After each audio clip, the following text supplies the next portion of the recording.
Hello, everyone. Thank you for attending this panel. My name is Panagiotis Menegos. I'm a journalist and I work with iMEdD as a content and production manager of iMEdD podcasts. There is this listening table on the left corner of the media village just before you step out to the yard, so you can have a listen at our series and what we've produced over the past 2 years. Today we're going to talk about audio, we're going to talk about podcasts. I don't know if you remember, not a long time ago, we were locked down, we were quarantined, we were baking banana breads, taking a break from the Western civilization, and we all knew someone that started a podcast, or we all started to listening podcasts and make it a habit on our daily routine.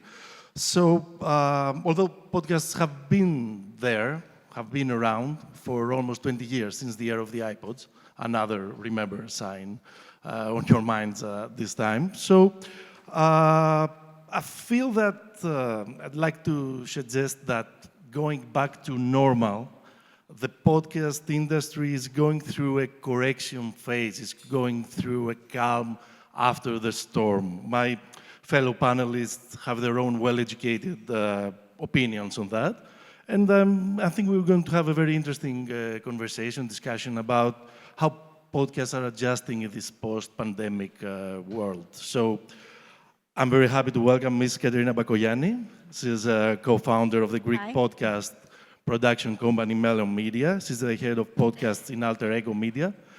She's a journalist and, of course, a podcast creator herself. As a matter of fact, we're very happy, we're actually thrilled that the first episode of her brand new series, Born Greek, Made American, co-produced by Melon and iMEdD, is out these days. You can listen to the first episode on the listening table I was talking about before.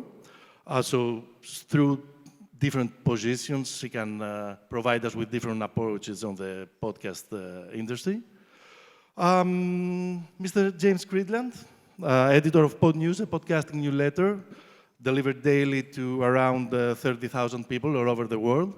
She has the absolute helicopter view on the industry, and we've realized it just minutes before that he informed us that Max Sanderson, the senior audio editor of The Guardian won an award on the previous podcast award last night.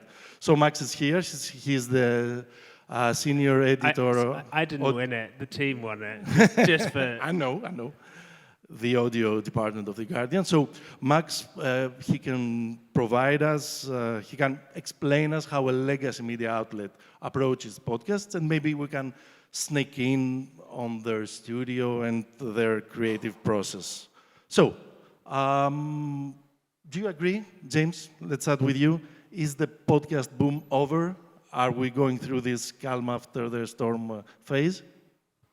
I'm not sure I do agree. I think certainly we saw an awful lot of people during the pandemic thinking, what can I do? What can I do creatively? What can I do creatively which is easy, which is simple? And one of those was to make a podcast. And we saw lots of people, podcast microphones were sold out at Amazon. We saw lots of people launching their own shows. And very clearly, the amount of new shows has gone down since the pandemic. Mm-hmm. But the amount of consumption of podcasting continues to go up. The amount of people listening to shows, the amount of ad revenue has continued to go up, even though we've had quite a lot of economic uncertainty over the last couple of years. And I think really what we're seeing is a little bit of a correction in terms of just the amount of new shows which are out there. But in terms of the industry by itself, very, very healthy, continues to be incredibly healthy and continues to be, people growing, listening to shows, all the time. Some new data just came out from Australia, where I live now. 60% of Australians listen to a podcast every month, which seems a very high figure, but if it's true, and it's data from YouGov, so I guess it must be, it seems to show, again, that people are really consuming shows more now than ever before. Yeah. I read on your newsletter that US podcast listeners rise 68% over the past 5 years, which is actually a really amazing figure. What do you think, Max, about this? What do you think about the current status of the podcast industry? I suppose, yeah, this idea of whether the boom is over, I think I agree with James in the sense of, there's less podcasts being made. I think definitely when people were stuck inside, it was the easiest thing to do, it was the easiest way to sort of communicate people's experiences and talk to other people, and it was actually a really brilliant way, I found personally during the pandemic, to be able to stay in touch with people, making podcasts and sort of speaking to people regularly. I do feel like there's maybe a slight shift, at least from what I'm seeing in the type of podcasts that are now sort of, becoming successful both in terms of listenership and commercial. I think sort of going into the pandemic, there was this big sort of push for these big sort of narrative series, obviously off the back of things like Serial and, Sweet Bobby, which was a podcast that did very well in the UK. A lot of companies sort of invested heavily in what you might call like narrative series. Mm-hmm.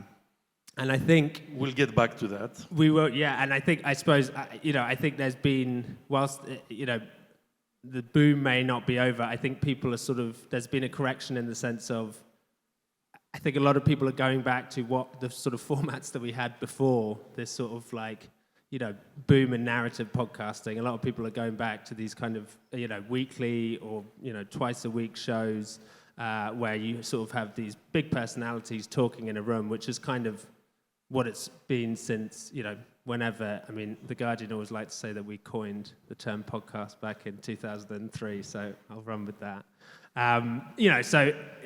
But that's what they've always been, and so iPod and broadcast, no? I think so, yeah. I think there was a piece where they sort of like put out different names. I don't know if it's actually true, but I should probably say the party line. Don't let reality ruin this great story. Exactly.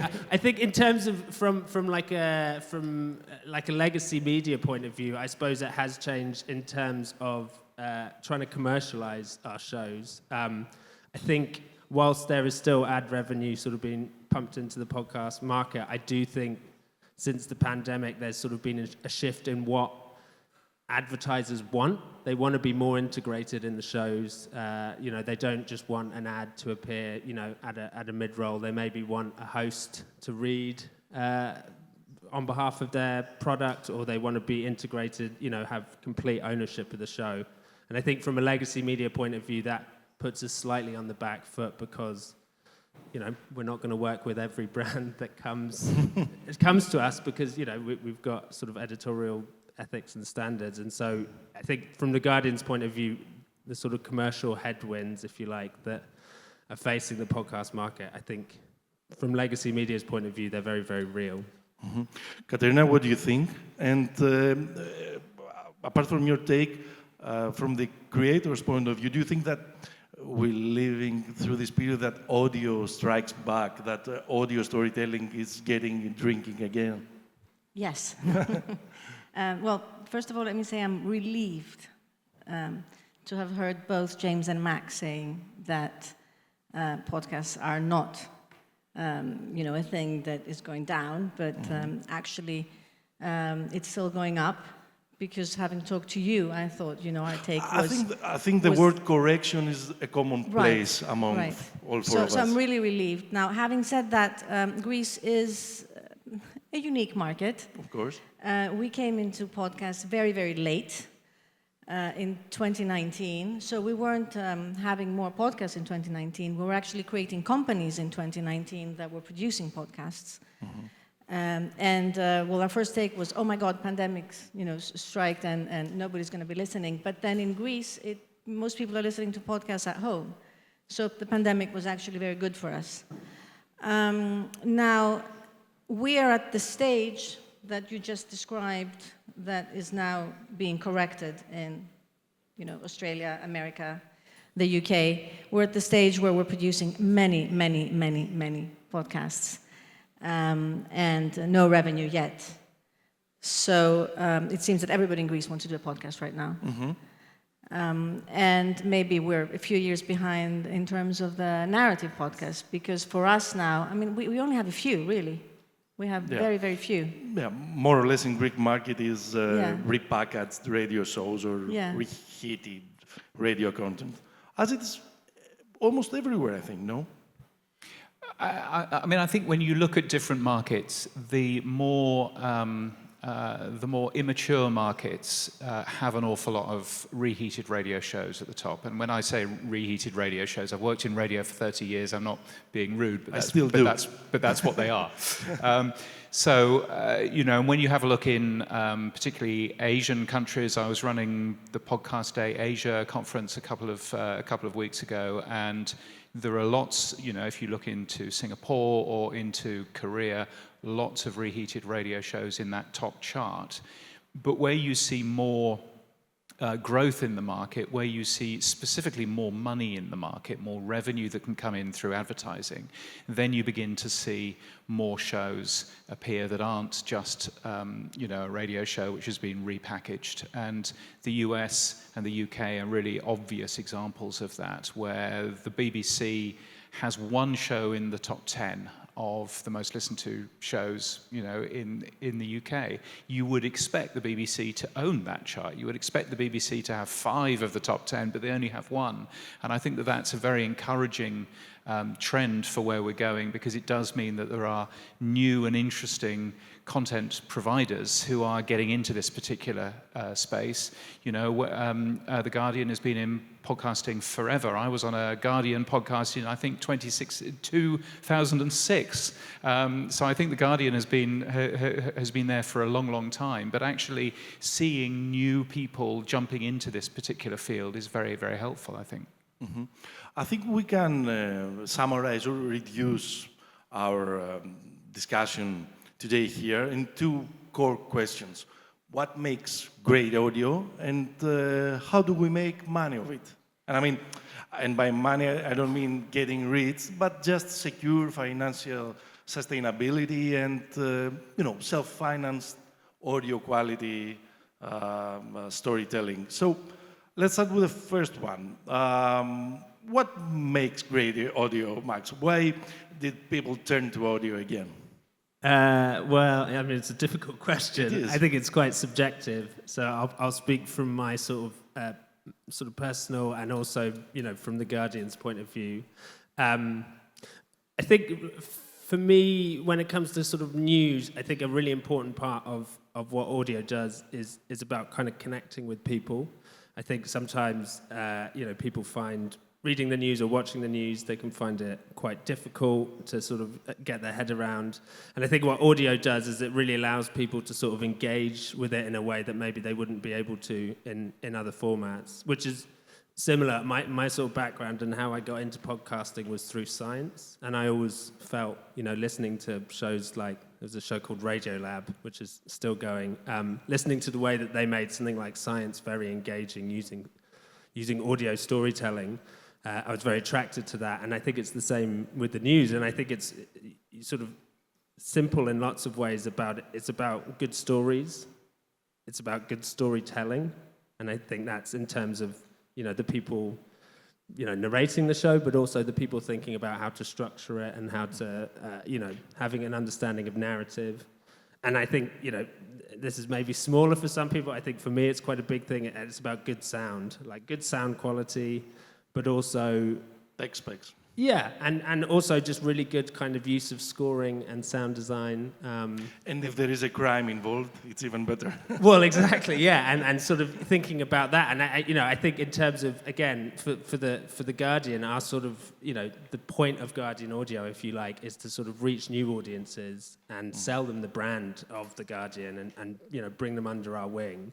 And so the way that we do that is we engage with them. You know, it's always coming out of Guardian journalism, but we want to engage with them in a way that they wouldn't maybe otherwise with the newspaper. What do listeners want to hear? What your surveys tell you? I mean, again, it's like $1 million. The two questions you asked earlier, both multi-million-dollar questions, and if you figure it out, But let me know. I mean, you have educated guesses on that. I mean, you've conducted surveys among the audience. Yeah. I think, I mean, I think it's hard to say, across the board what they want. A lot of people talk about this idea of they sort of want to, it's a silly example, but I think actually there's some truth to it, of like they don't quite want to read a book which, takes too much energy or effort, but also they don't want to just listen to music. They want to like engage with something. They want to feel like they're learning. So I think in terms of Guardian podcasts, a lot of it is about informing the audience. So they want to come to us to be informed. In certain shows, they want to come to us to be entertained. I think that's a big reason, if you look at top charts in the UK, a lot of them are about entertainment. So we're talking comedy? Comedy, or just like people who can, have a good rapport. So like, you have hosts and they sort of have a good time. But I think that for us, it's mainly about informing people. That's what they come to us for. But then I sort of run the Guardian audio department with my boss, and we've got 12 different shows, 24 episodes a week, say, on average. Different shows go out at different times, and they all kind of have their own personality. They all have their own audience, and so it's hard to say across the board what they all come to our shows for, because I'd say each show is different, because it's a different offering. But yeah, from the Guardian point of view, it's about informing people. They want to come and learn stuff and learn about the world. Katerina, what do you say? Well, from a news organization's point of view, because I'm here also as head of podcast for Alter Ego Media, it's definitely informing. It's definitely about reaching new audiences. We've seen that. We have a daily show that we started producing in September, again, like Today in Focus or The Daily.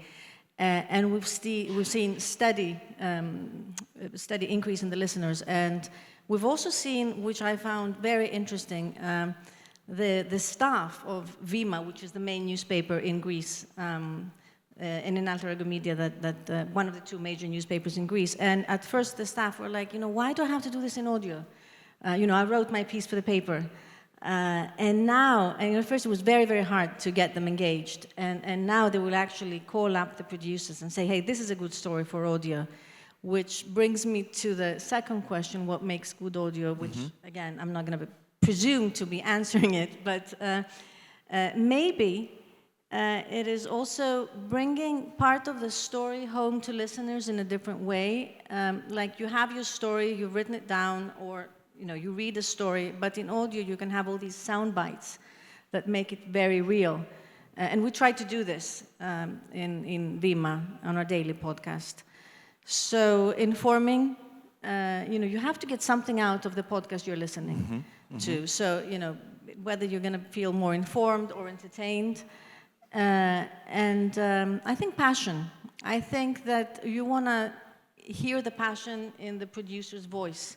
Whether it's, the news, not so much. The news, no passion in the news. But in any other podcast, I think it's very personal, because you listen into it through through your headphones, and you need to know that the person telling the story cares about the story being told, and then you're going to care to listen to the story. James, what can you share the latest trends on these listeners' habits, let's say? Because I'm sure you have the stats. And I think I'm going to slightly disagree with Max, because Max talks about great audio quality being something that people want, and I don't actually agree with that. I think that people want good enough audio quality so that they can hear it and understand it, and that's enough.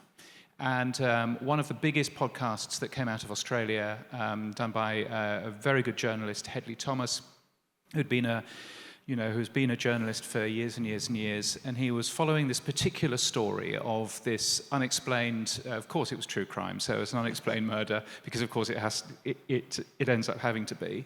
But he was investigating that and started recording stuff on his phone, literally just on his phone, in a car, sitting there saying, I've just been to see such and such, and they said this, and blah, blah, blah. And that's about as far as we, and that was the audio quality that we actually saw that came out of that. It was an amazing podcast. It did fantastically well. Not only has Hedley managed to be, the number one for goodness knows how long, but also that podcast has imprisoned the right killer, who they have finally found after 20 years.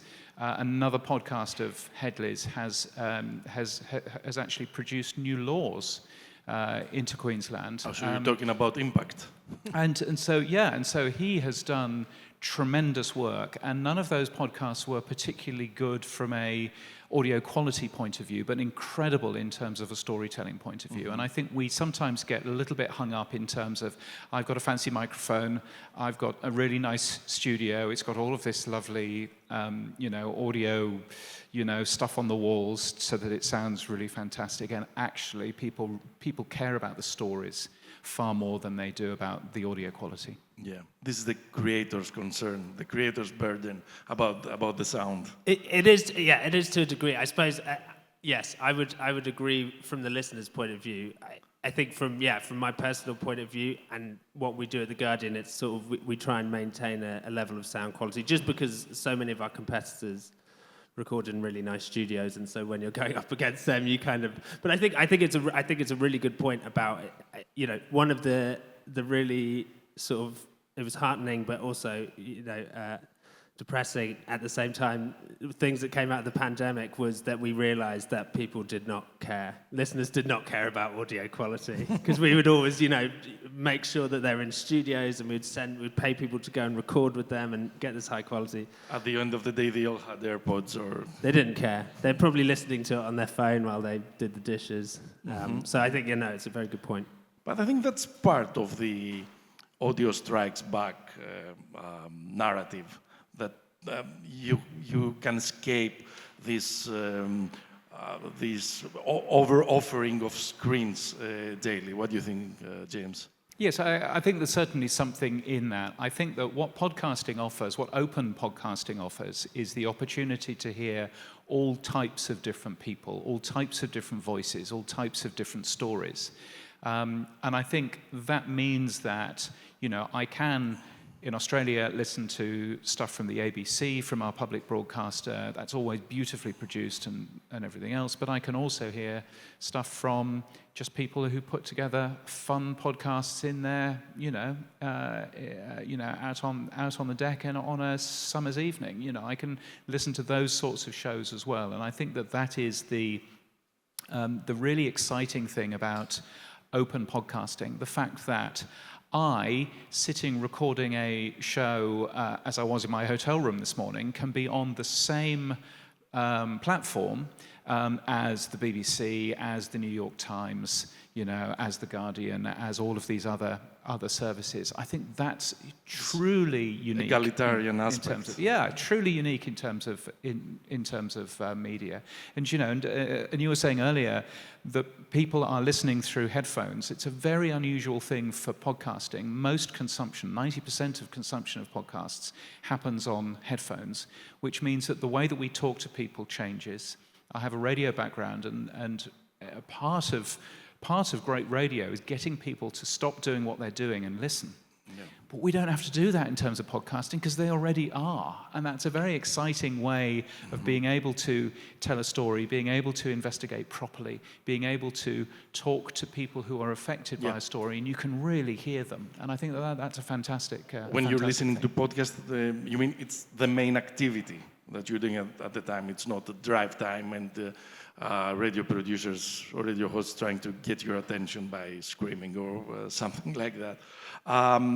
Katerina, when do you know that a story is more suitable for audio than for writing it down or producing a video or presenting it in a different form? Okay. I'm going to go back a bit, and I think that will answer your question. I wish my sound engineer was here, because we're always in a battle, me telling him, it's good audio, it's good for the story, put it in. And he couldn't be here today, but he'll say, no, go. Can't you listen how it's very different? No, I can't. I'm interested in the story. So again, I'm going to tell him, your take on that. Both of you. That the low frequencies. It's always the story, and the story is king, and the content is king. So, to answer your question specifically, for me, podcasting, which is a passion, again, it's about the story. And a story can be told in a book, it can be told in an article. I'm always looking for a good story. and podcasting is what I do. And then there's the certain things and rules you have to know about podcasting. Like, you can't be talking all the time. If you're going to tell a story, you have to have people, other voices. You have to have music. You have to have sound design. But more or less, you have to apply to the basic Exactly. principles of storytelling. Yeah. So I think any story, to answer your question directly, any story is good for podcasting, as long as you apply the rules of audio. It just has to be an interesting Max, story. What do you think? And I'm very interested in the creative process on the Guardian HQ. I mean, how do you know that this story should be a podcast, or it should be a feature on the newspaper, on the website, or it should be short video? Yeah, it's hard. I mean, again, there's not a sort of single creative process, but I think probably the most relevant show is Today in Focus, which, for those who don't know, is a daily news show, and it's essentially we take one story, one bit of reporting from a Guardian journalist usually, and we sort of build a generally sort of 20 to 30 minute podcast out of it, and it's sort of part of this movement, I suppose, that the Daily from the New York Times started, called narrative news, where you're sort of taking the news and you're applying sort of more long-form narrative journalism to it, or audio journalism. I think it's some stories from the off, you just know that they're going to make great podcasts, and that sometimes that's to do with the sort of journey of the journalist in that story, and they might have this incredible personal connection to it, or this very interesting sort of build up to getting that story out there, which you can't always get into the paper. I think also if there's like audio elements to it, if they have really brilliant audio, from interviews or archive, or being, if they're out in the field, we often give people audio equipment to go out in the field. But I think, some of them you just know.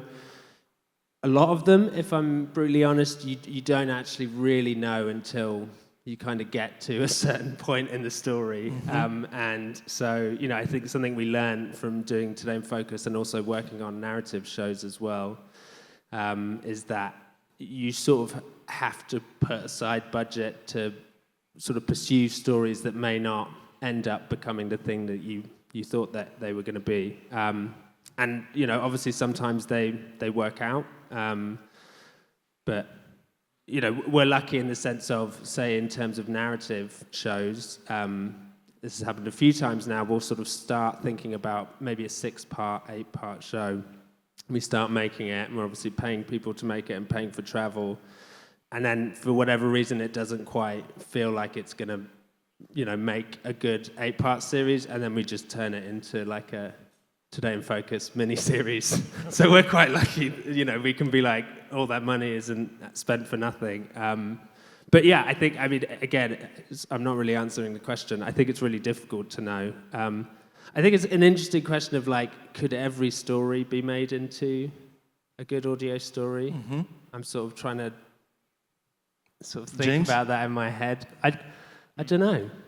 I think there are certain stories that you see on TV news which are only stories because they have the pictures.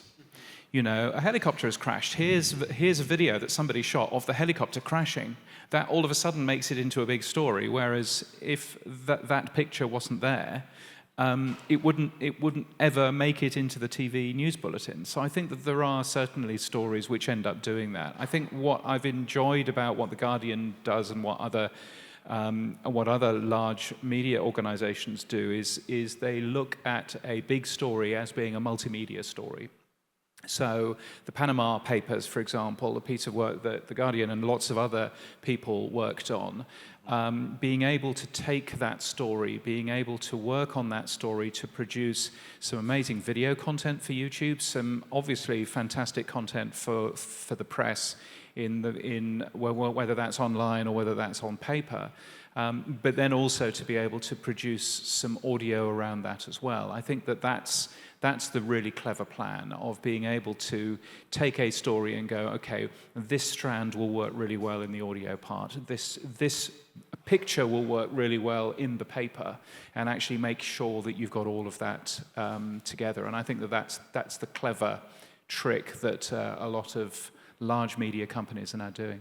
You've mentioned before that a decisive factor about investing in investigative or narrative podcast is the maturity of its market, of its country, how mature it is on listening to podcasts. And everyone, and especially in a small market like Greece, is facing this dilemma. Should we invest? What do we get back? Is it worthy to produce a narrative podcast? Does it give us money back, or just it adds to the prestigious nature of the legacy media that this podcast is attached in? So I guess both of you, I see you're shaking your head, so I want your answers. Katerina, you're looking at first. Me. Yeah. So I think, well, it's a risk. It's a risk. It may pay off or it may not pay off. The Greek market is not as mature, people are not quite sure how to invest in podcasting or what to do with a narrative podcast. So again, we're looking at what other markets are doing. Like my narrative podcast was sold to be a movie. So that's how things were done. I understand that now this is not as lucrative a market as it used to be in the States. But again, we're a step behind. But I think it's wrong when you do a narrative podcast to start off thinking that you're going to make money. So prestige for the company also plays a big part there. Because you never know. Like in our case, we did the first narrative series in Greece about a murder, a crime. I'm very jealous, unfortunately. We didn't find out who the killer was. We have some ideas. No laws were changed. No laws were changed, exactly, and they didn't even reopen the investigation, which was the least that they could do. Sometimes I feel up in this country we're, up a wall many times. So this show went well, and like I said, it was sold. But we started for fun. And maybe, there's people in the audience now thinking about starting a narrative series. It takes a lot. It takes a lot of writing, a lot of rewriting, a lot of producing. I don't think it's ever worth the time and effort you put in unless you're having fun. We were listening to This American Life. We were listening to, I'm sure, Wind of Change. I'm sure everybody has heard Wind of Change. I know you have, Panagiotis. And we just thought, my sound engineer had just come back from England, so he wanted to try new stuff. And we started for fun. And we couldn't have done it unless we were having fun along the way. So I hope the that fun answered your factor, question. and what else? Well, it's different for The Guardian, I think. Like I'm speaking now, I had my hat on as a small company, not as head of podcast for a news organization. Yeah, I can't say any of the narrative shows I've worked on have been very fun. But yeah, I think I would totally agree. I don't think you go into making a big narrative series, at least not The Guardian wouldn't, sort of being like, this is going to make us loads of money. It's definitely sort of like, substance over reach, I suppose, in that sense, from a commercial point of view. Obviously, you want to reach a lot of new audiences, but, it's very hard to sell advertising if you're doing a serious story about, like, the one we did last year was about cyber stalking, like, who's going to want to advertise that? Who are we comfortable with having their adverts in there? But then, it did get picked up by a big online streamer, and they're going to make a series out of it. So that's one way you can make money, but that's, there's no way you can guarantee that's going to happen. I suppose the other way that it can sort of help commercially is I think it on top of the sort of legacy point, I think it raises your profile. I think, Can I Tell You a Secret, which was the series we did about cyber stalking, did great numbers, made a big impact, and we definitely saw increase in listenership across our shows, same as when we launched Today in Focus.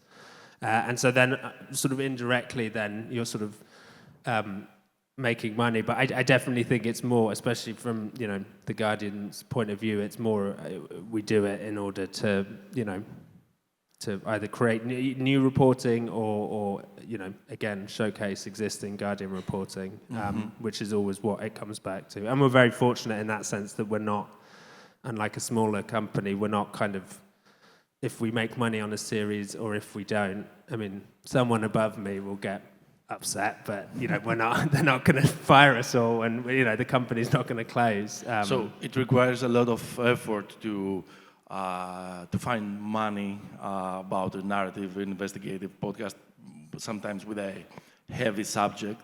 But I guess it's easier to find advertisement about Dua Lipa's or Joe Rogan's podcast. I mean, you've mentioned in the Zoom call we've had like a week ago about this celebrityfication of this podcast culture. What's your thoughts on it? I mean, it makes total sense, right? The hardest thing when you launch a new podcast is to get listeners, to listen. Once you reach a certain threshold, they'll tell their friends about it, and then you're kind of, once you hit that threshold, it's not plain sailing, but it's a lot easier. But it's the first sort of, the initial kind of pull, I suppose, for listeners. And obviously there are things you could do. You could have a massive marketing budget and really sort of market the hell out of it and put it on, trains and buses and whatever. I still don't know how effective that is, but I'll leave that point.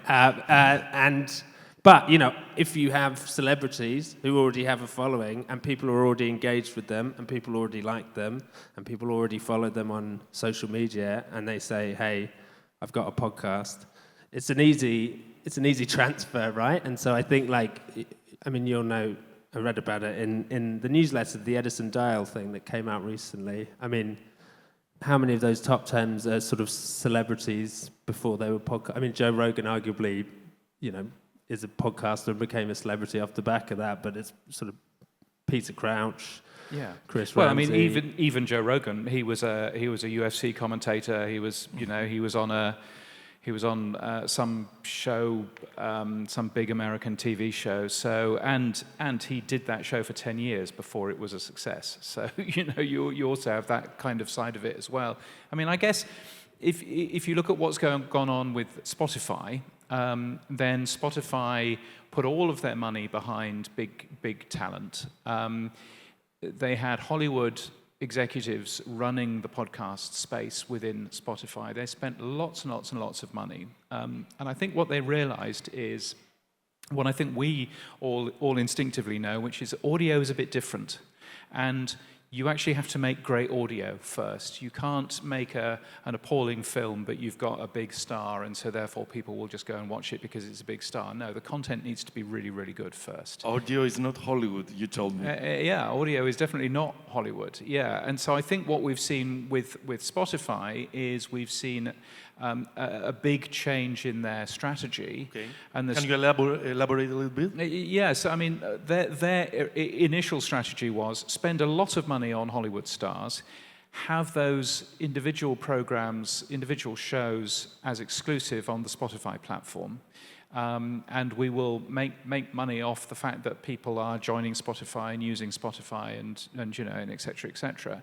I think what they've discovered now is, firstly, they can make more money from open podcasting. They can make more money from actually selling advertising that people hear regardless of where they listen. So exclusive content is not the best practice. Yeah, I mean, Brené Brown, so the story went, when Brené Brown, who is an author, she signed an exclusive with Spotify, probably got quite a lot of millions of dollars for doing that, but she noticed that her influence basically collapsed. She wasn't selling enough books because all of a sudden people weren't listening to her show, because if you put a show onto an exclusive platform, then you cut the audience.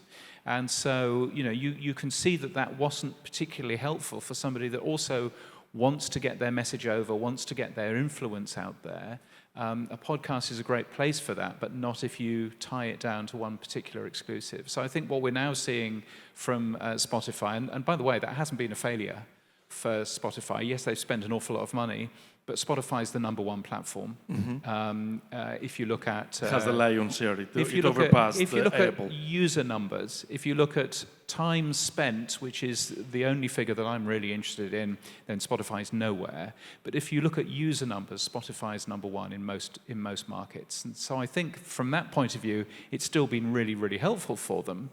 But a big change in terms of their exclusive strategy with great big stars, now it's very much more around playing more nicely with the open podcasting ecosystem and making sure that they've got great audio content out there rather than just big stars. Does paid content work? I mean, paid platforms, streaming podcast platforms, are people willing to pay for their podcast as they pay for Netflix, HBO, or Disney+? I mean, some people, yes. And we're seeing there's a company called Podnews, which is very big, based in Denmark, and they are moving into individual markets and selling a subscription model for their shows, and they seem to be doing relatively well in terms of that. They're still not making money, but they seem to be doing relatively well in terms of that. Apple Podcasts, of course, really pushing the idea of paid subscriptions, so you can get additional versions of your favorite shows, maybe they're ad-free shows, and also, obviously The Guardian. If your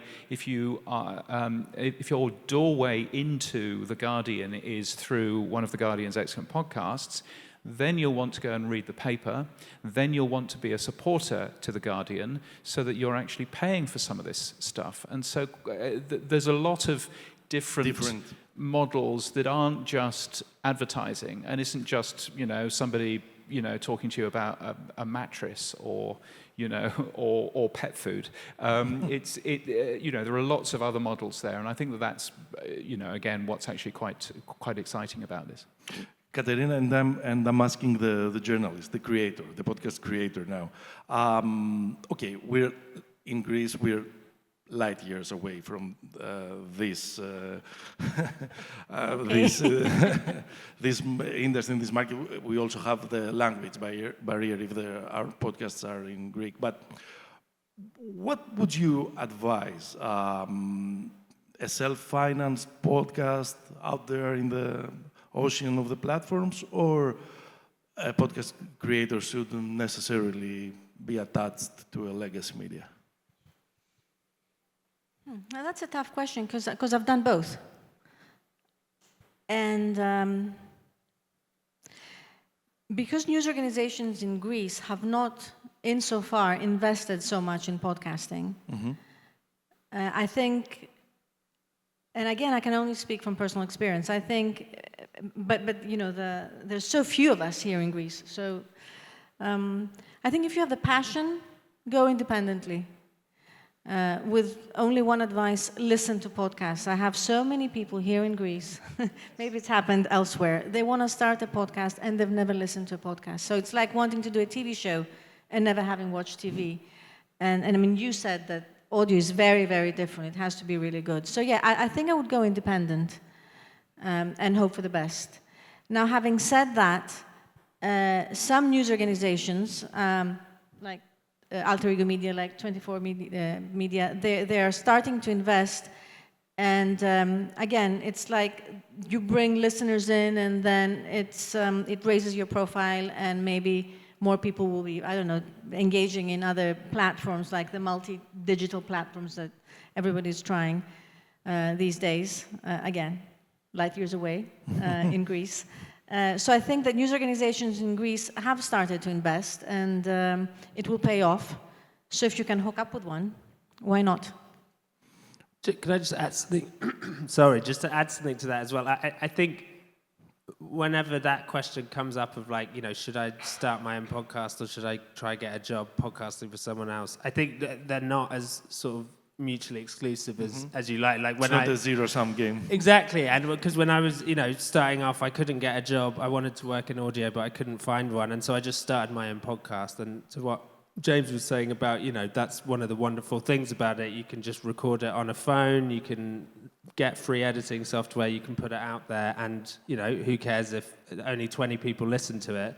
But it allows you to kind of work on your own editing and storytelling, and it allows you to kind of come up with your own style. And when finally a podcast production company did say, we need someone to come make a podcast for us, I could just say, this is what I've done.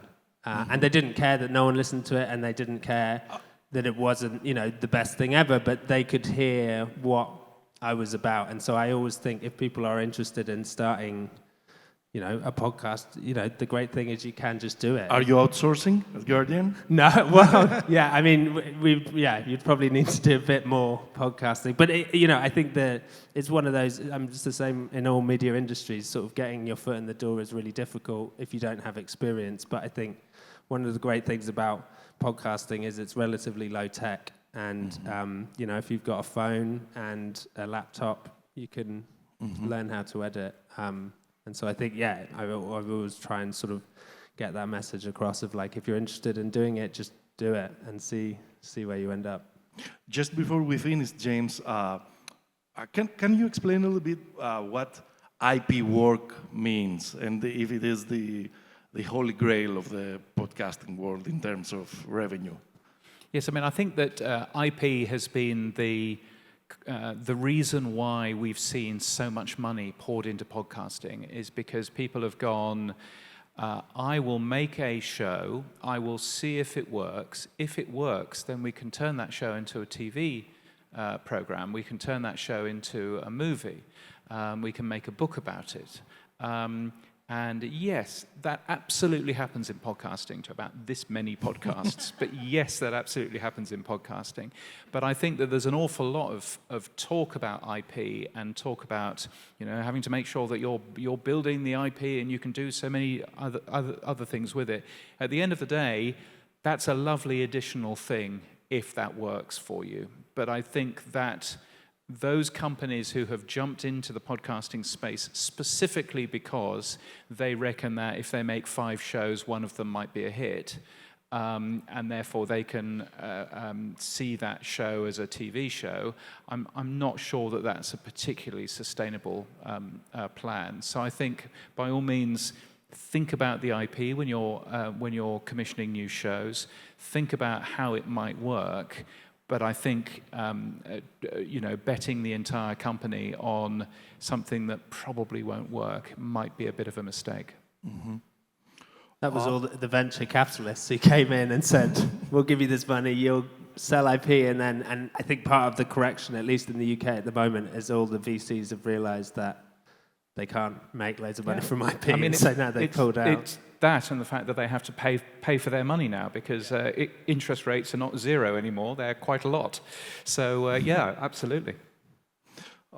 It did work for you, Katerina. You were in this small amount. Once, just once. It's more than most people. So, final question, because we're running out of time. I want all of you to answer that.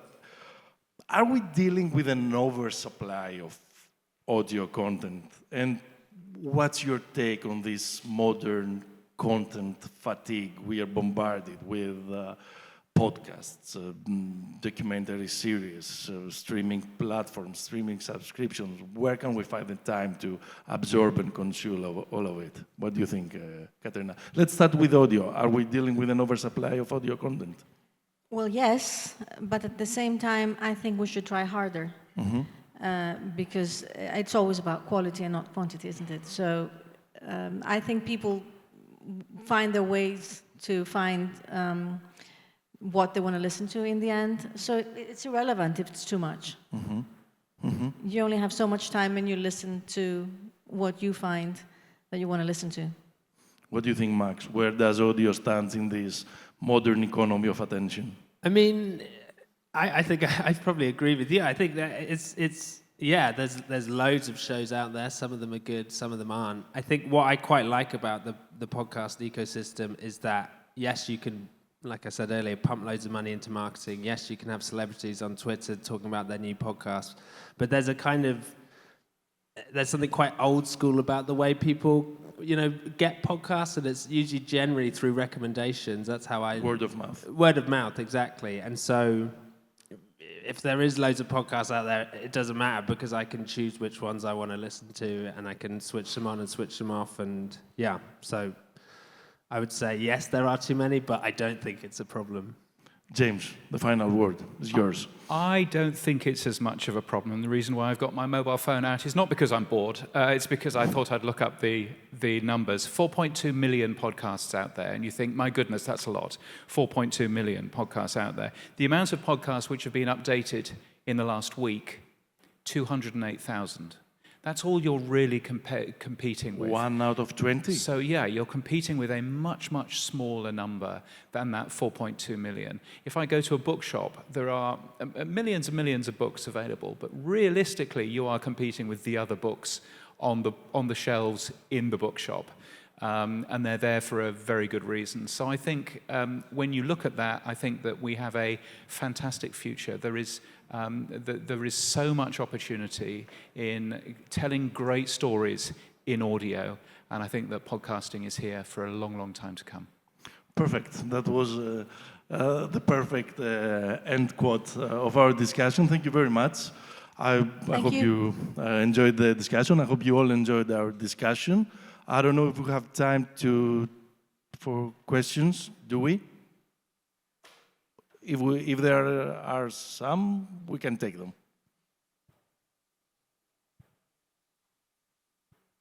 Excellent. Okay. Perfect. Everything is totally understood. So go out there, listen to podcasts, and make your own. Thank you very much. Bye-bye.